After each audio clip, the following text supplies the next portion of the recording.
Hey guys, Travis Daggett, 818 Investments and Forefront Enterprises. Just want to go through a little deal analysis from a private seller and talk about a bit of the due diligence necessary for a deal like this. This is a private seller and she's elderly. She has a son that's also a senior, so you can imagine their ages are up there a little bit. She has 18 acres that she's owned for 61 years. And there's a renter in a modular home on the property. The renter will get the modular home, so that will not be part of the transaction. So I started asking her some questions to determine what her motivation is and how I can help and still make money. So she said that she doesn't really have any idea what she needs or wants in terms of a price on the property, and she did say that she doesn't want to have to pay taxes. So of course I started thinking about seller financing, her holding a note on it.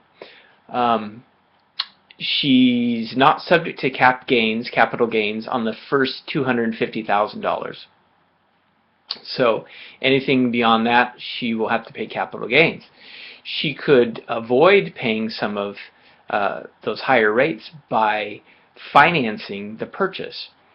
So what I could do is make 3 different offers to her.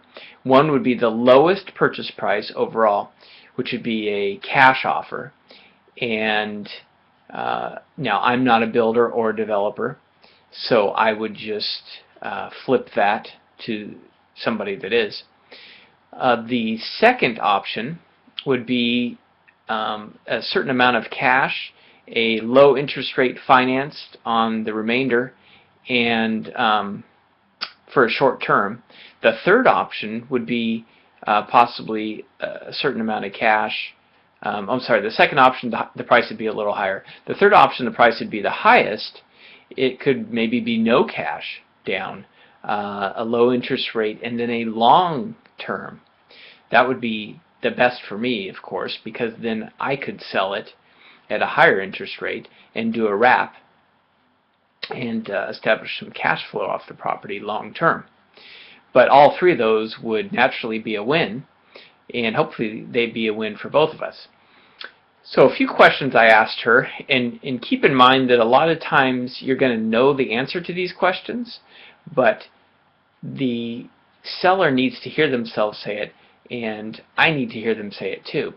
So I asked her if she were to pass away, if she wants something to be included that would where the payments would go to her son. And she said yes, of course, she has a trust for that. And the other thing I told her is that we will need to include something in the document so that if her and her son were to pass away, that we have the option to pay the note off immediately at that point, because we don't want to be stuck there. So of course, the next step for me is to determine the value of the land. That's a big one, and then we'll go from there. At some point, I'll want to tie up the property or control it, so that she doesn't market it or approach anybody else about it during the time period while I'm conducting the due diligence and finding out what's going on with it, how much it's worth.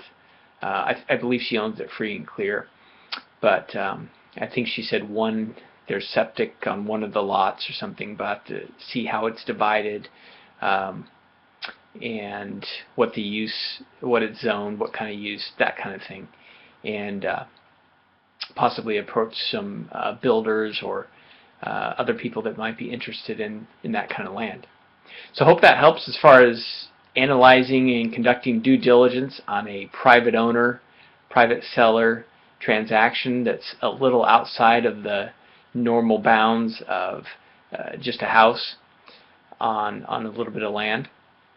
Any comments, questions? That'd be great. Travis Daggett, 818 Investments and Forefront Enterprises. See you next time.